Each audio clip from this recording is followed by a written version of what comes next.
문자 보세요. 뿌잉뿌잉. Hai, kembali lagi bersama Drama Asik di Asikin Drama.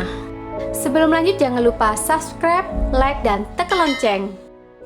Setelah melompat ke dalam air, Kang Syo-hye tidak sadarkan diri karena mengalami tembakan di lengannya. Han Tae-seol berusaha menyelamatkan Kang Syo-hye dengan cara memberi nafas buatan dan melakukan RJMP tepat di jantungnya. Kang Syo-hye pun mulai tersadar. Di episode kelima ini kita akan membahas sebuah perjalanan. Setelah itu Han Tae-seol berusaha membawanya ke klinik Kim Seo-jin. Dengan cara menggendong Kang Syo-hye, tampaknya ia bisa membuka pintu klinik tersebut. Luka yang dialami Kang Syo-hye tampaknya sangat parah. Lalu tiba-tiba Kim Seo-jin datang ke kliniknya. Ia sangat terkejut melihat Han Tae-seol membawa wanita baru ke tempatnya. Itu membuat Kim Seo-jin semakin frustasi. Dengan kebaikan hatinya, lalu ia memeriksa keadaan Syo-hye. Ia mengatakan penyebab Syo-hye pingsan adalah karena Syo-hye kekurangan gizi.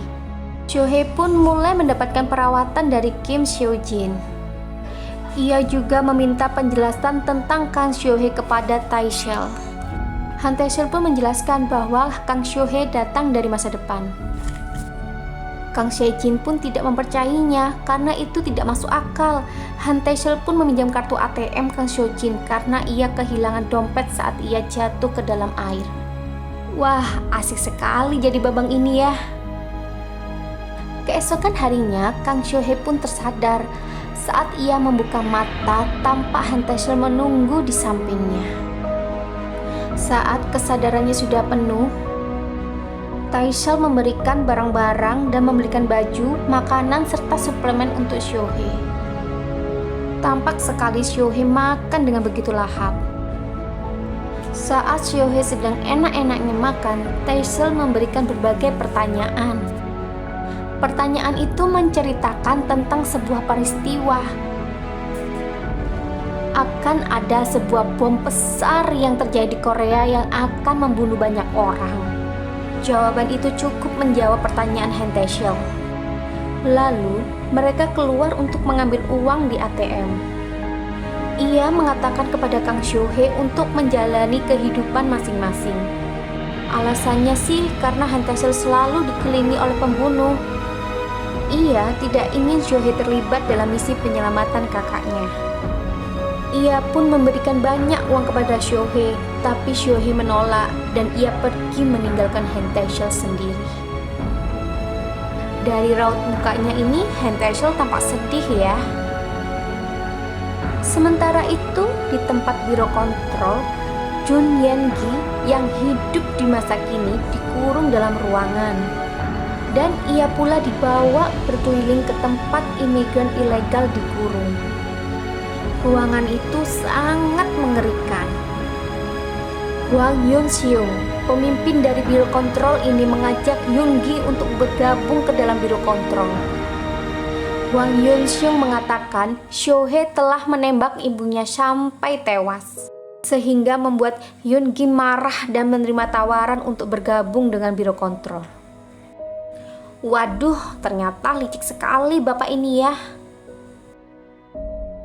Di sisi lain, Han Tae-seol yang telah berpisah dari Kang Syo-hye mulai mengalami halusinasi. Ia melihat wajah kakaknya saat menatap orang lain berjalan. Keadaan itu membuat dia semakin panik dan kebingungan. Sementara itu, Kang Syo-hye pun juga merasakan hal yang sama. Ia mengingat semuanya akan mati, hingga membuatnya pusing dan kehilangan arah tujuan.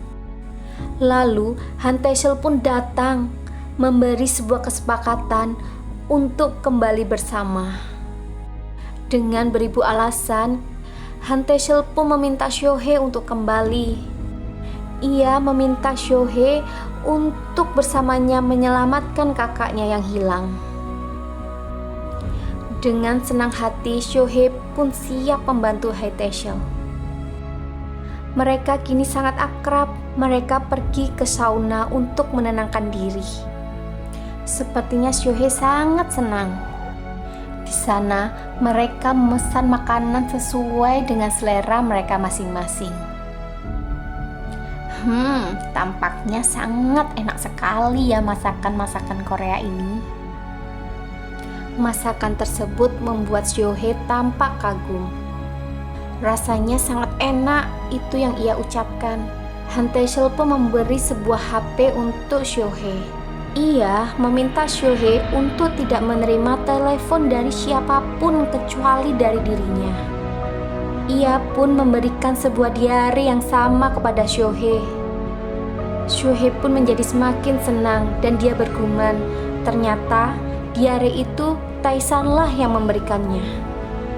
Kini ia membicarakan tentang sebuah isi brankas yang pada akhirnya mereka pergi menyelinap ke rumah Han Tae-seol untuk mengambil kunci brankas tersebut.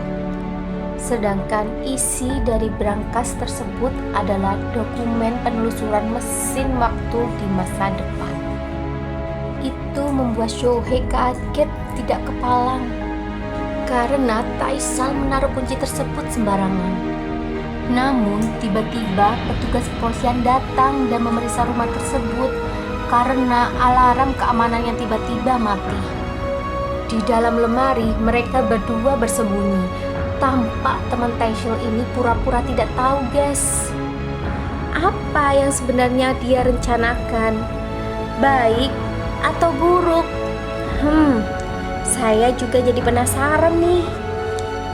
Saat mereka keluar dari lemari, tampak sekali Tae-seol menaruh perasaan curiga kepada sahabatnya ini.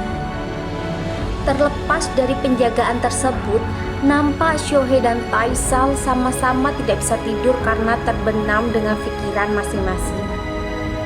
Saat ingin mengambil air minum, ia melihat Seo-hye sedang bingung dengan ponselnya.